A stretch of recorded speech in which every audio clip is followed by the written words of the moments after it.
Eccole qua amici, facciamo una comparativa fra due fotocamere che rappresentano un pochettino i due mondi, quello ancora reflex e quello digitale. In altre parole, la reflex Canon EOS 250D e la Canon EOS R100, una mirrorless e una reflex per l'appunto. Si spartiscono anche più o meno il mercato dal punto di vista del posizionamento del prezzo, ingombri e volumi sono leggermente diversi. Sono vendute entrambe con un kit 18-55-18-45, perdiamo 10 mm di lunghezza focale, ma questo è un po' più moderno, anche se il punto di vista dell'apertura relativa ci dice che resta sempre un 5.6 come questo. E allora, qual è la migliore? O per meglio dire, se cominciassi oggi ad avvicinarmi alla fotografia, meglio prendere questa o prendere questa? Bella domanda, ne parliamo insieme, non prima di aver ringraziato RCE Foto Livorno, Luca, Gabriele, con i quali collaboro ormai da tempo e grazie anche a loro vi posso presentare e parlare di queste macchine fotografiche, comprese le novità come questa R100, novità che trovate comunque già anche nel mondo dell'usato fotografico di RCE Foto, che è il più grande gruppo che vende per l'appunto materiale usato ma garantito qui in Italia. Bene, cominciamo? Partiamo da questa. La 250D è la erede o il successore della 200D, una camera che comunque, avendo queste tre cifre e non le 4 della 1000 o della 4000, vi fa capire che è un pochettino, è un gradino sopra. In effetti la tecnologia c'è, si vede, c'è anche una nuova grafica nel menu, ne ho già parlato abbondantemente in un video. Però è anche vero che impugnandola io sento di prendere una macchina che è una versione un po' più piccola e anche un po' più economica nei materiali rispetto alle reflex, ovvero dà questa sensazione di un oggetto che è un po' alla base della scala, della piramide dei prodotti, per esempio delle reflex Canon. Lo capisco anche dai pulsanti, dalle ghiere, dalla componentistica che è abbastanza semplice, cheap, un po' nel senso più povero del termine. Il mirino forse è il punto più dolente, perché soprattutto per chi come me lavora anche con reflex di una certa qualità, ma anche con delle 5D, ma anche con la 80D, che sapete ancora con me da ille tempore, è vero che qui il mirino è un mirino un po' scuro, un mirino un po' sacrificato, e allora ben venga, lo devo dire, un mirino elettronico, un mirino digitale. Qui la musica cambia un po' perché la R100 ha fatto un passo avanti. Il passo avanti è l'ergonomia complessiva, è più leggera, più piccola, fa le stesse cose, forse anche leggermente meglio, perché tutto è più comodo, è anche più moderno, è al passo con i tempi. Mi spiace dirlo, però anche di questo vive un po' la fotografia. I materiali sono belli. Questa sembra una fotocamera che potrebbe anche costare di più se io la prendessi in mano ad occhi chiusi e sentissi com'è assemblata benissimo, la qualità dei materiali, le finiture di questa resina superiore, come i tasti anche sono annegati qui dietro, sono, non dico sfioramento, ma quasi, si sente, si percepiscono, basta appena toccarli. Direi, qua siamo di fronte a una compatta di qualità anche da 1000-1100 euro. Questo vuol dire tanto, perché significa anche poi alla fin fine possedere qualcosa che piace, che invita ad essere preso in mano e quindi scattare, invita alla fotografia.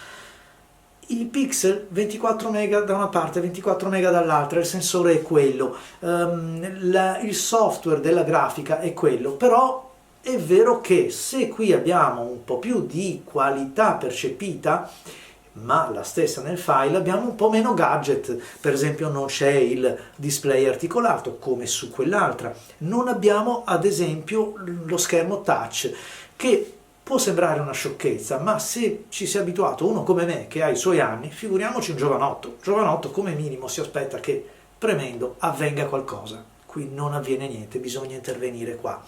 E allora sembra sembra un po' una stonatura, mi spiace dirlo perché però in realtà è così. Una macchina così nuova, moderna, evoluta dovrebbe avere lo screen touch. Non fatevi ingannare dalla 250D che ha il 1855 così sporgente, mentre invece questa, come avrete visto, è molto più compatta. In realtà l'obiettivo è da armare, eccolo qua. Così l'obiettivo è aperto e funziona, e come vedete abbiamo ripareggiato i conti. Eccoli qua in uno scatto comparativo, a sinistra la R100, a destra la 250D. Come potete vedere c'è uno scarto di esposizione che è permanente nel confronto diretto. Adesso una serie di immagini ricavate dalla 250D. Questo è un sensore che, come ho già detto, mi è piaciuto perché lo trovo abbastanza coerente, abbastanza neutro, ampia possibilità di intervenire, ma comunque le immagini sono realistiche, non sono forzate, non c'è quella ricerca a tutti i costi della nitidezza, insomma non è così spinto. Non ho trovato un eccesso di neri a creare quel micro contrasto che talvolta può disturbare. Non è il primo della classe, intendiamoci, ma non è neanche male, anzi, dico davvero anzi, per i soldi che costa, lo ritengo un buon sensore. Anche la prova della isoinvarianza, cioè la prova dell'elasticità, ovvero fare 3 scatti con lo stesso tempo, ma variando ovviamente la sensibilità, quindi sottoesponendo, per poi recuperare in post-produzione.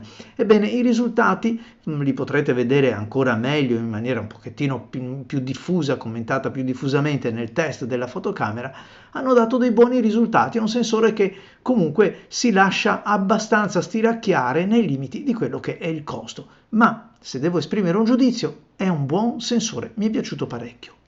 Passando alla R100, ritroviamo comunque un sensore quasi gemello. Dico quasi perché comunque delle lievi differenze ci sono, differenze che emergono soprattutto in 2 aspetti. Da una parte il display ci fa vedere delle immagini più belle, perché è un display un pochettino più curato, più aggiornato. Dall'altra parte però invece il risultato del file sembra essere un pochettino, dico lievemente, più forzato, meno naturale di quello della 250D. Ovviamente vi dico queste cose solo perché ho avuto la possibilità di comparare direttamente gli scatti facendone uno con una camera e immediatamente dopo uno con un'altra, e quindi osservandoli a monitor, perché altrimenti non ci se ne accorge.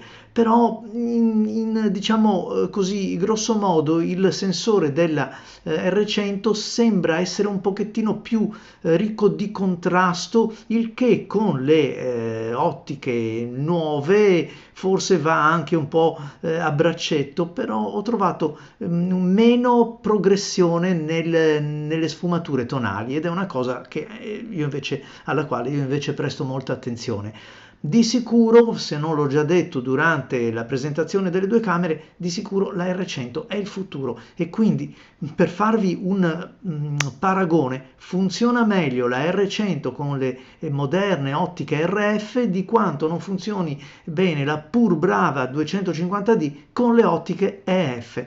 Già, la tecnologia va avanti e lo si vede anche in questi aspetti. Dal punto di vista invece dell'isoinvarianza, qui trovo che a discapito o a dispetto di quello che ho detto poc'anzi, invece il sensore dell'R100 sia leggermente più trattabile, sia un pochettino più disponibile a digerire il recupero delle ombre o comunque ad attenuare le alte luci. Invece vi faccio notare, ma questo vale un po' per tutte le camere di ultima generazione, anche quelle di qualche anno fa, come l'elettronica ormai la faccia da padrone. A sinistra il JPEG della camera, tutto bello ordinato, bello dritto, sembra corretto anche dal punto di vista della distorsione, non c'è vignettatura. A destra invece il RAW, come vedete, è ben diverso, a barilotto, una vignettatura clamorosa. Insomma, ormai nessuna camera ci dice più la verità, a meno di andare a lavorare direttamente sul RAW, sul DNG. Però poi, a conti fatti, quando ci serve un'immagine pronta all'uso, un'immagine da mostrare, anche da stampare, di pronta beva, ma chi ce lo fa fare di andare a lavorare sul RAW, eccetera? Insomma, questa elettronica ci viene davvero in aiuto soprattutto per un flusso di lavoro, un lavoro molto pratico. E allora cosa dobbiamo dire? Meglio il nuovo che avanza, meglio il vecchio che conosciamo bene? Beh, in questo caso direi facciamo largo ai giovani. Meglio una mirrorless che assolutamente sarà il futuro di tutto. Gli obiettivi, questi, vanno bene secondo me più per chi ha già una macchina, una PSC ad esempio, e con l'andare del tempo gli obiettivi EFS si abbasseranno moltissimo per forza di cose, così come si abbassano quelli EF del pieno formato, mentre invece questi costano ancora parecchio, costano cari davvero, e allora è anche il prezzo che si paga per le novità. Però è anche vero che su queste, ve l'ho mostrato nel video precedente, si può montare con, ce l'ho qua, eccolo qua, per esempio sull'R5, si può montare attraverso questo anello adattatore tutte le ottiche EF. In questo caso abbiamo un 70-200 sulla R5. È un anello adattatore, andatevi a vedere il video o leggetevi qualche recensione, che sembra non esistere, tanto è veloce, preciso, insomma passa quasi inosservato. Va bene amici, credo di avervi detto tutto. Secondo me è il momento di pensare davvero alle mirrorless, soprattutto nelle condizioni dove l'occhio fatica un pochettino. Un mirino elettronico vi aiuta molto di più e poi è subito pronto. Se lo paragono a quello di una reflex, di quelle belle, mi tengo ancora a quello, però bisogna avere una bella reflex per metterci dentro l'occhio. Ciao a tutti e alla prossima!